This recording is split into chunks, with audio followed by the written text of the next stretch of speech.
Welcome to LifePoint TV. I'm Pastor Del Phillips, your host for LifePoint, your path to real life. Listen, we're going to continue in this study that is dealing with the life in your soul. That's where life is resident. That's where life is embellished. That's the connecting point, where the place where God establishes a union, oneness with man.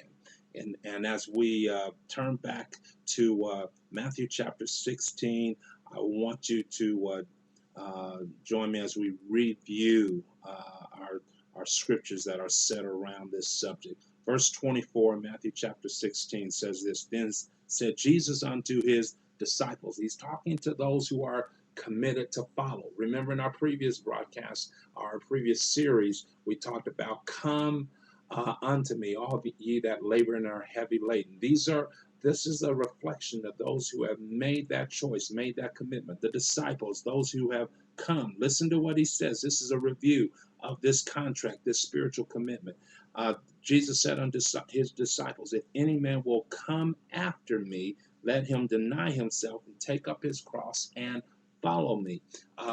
And when we look at the decision that has to be made here to choose to come after him, take up the cross, and to deny yourself, take up the cross to follow him. Jesus he compares that to a man who would gain the whole world and lose his soul. What profit? And then let's just reread it again. What profit? This is in verse 26. For what is a man profited if he shall gain the whole world and lose his own soul? God is concerned about you losing life.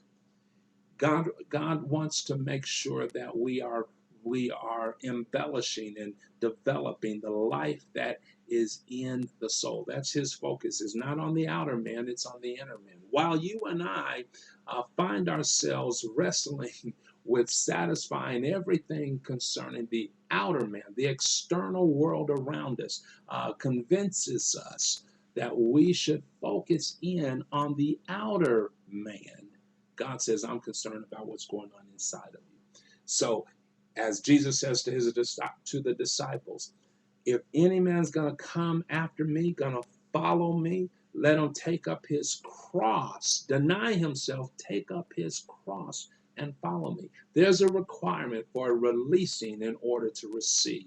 There's a mandate for us to take up and to let go, to release our ways and to receive God's ways, to take up God's watch this, take up the yoke. That's what we learn in Matthew 11. And here, take up the cross, taking on something that we don't already possess, something that doesn't belong to us, and letting go of all that does belong to us. So Jesus uses this in this setting as a comparison. He says, a man who will seek to save his life, to preserve his life, to hold on to what you already have, denying or rejecting what God wants to give you. So the man or the woman that decides to save your life, reject what God wants to give you,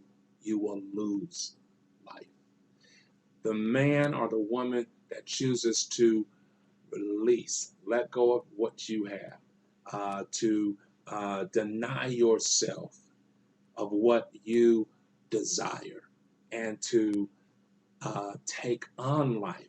If you will lose your life for his sake, then you shall find it.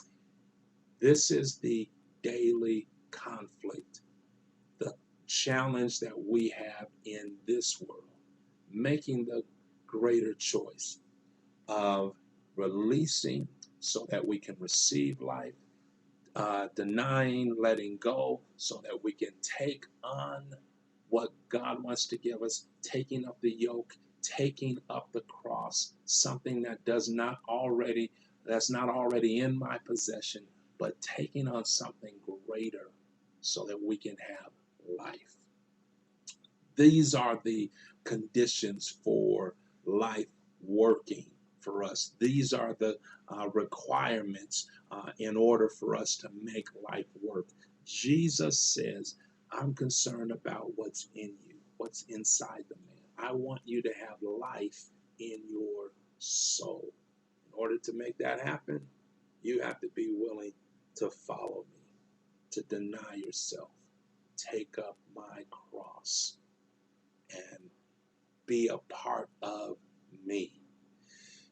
If we choose to have real life, it requires us to let go of everything that does not give us life or feed us life. God wants to secure life in your soul. I want you to hold on to that teaching point as we continue in this study. This is Pastor Dale Phillips encouraging you to stay on the path that leads to real life.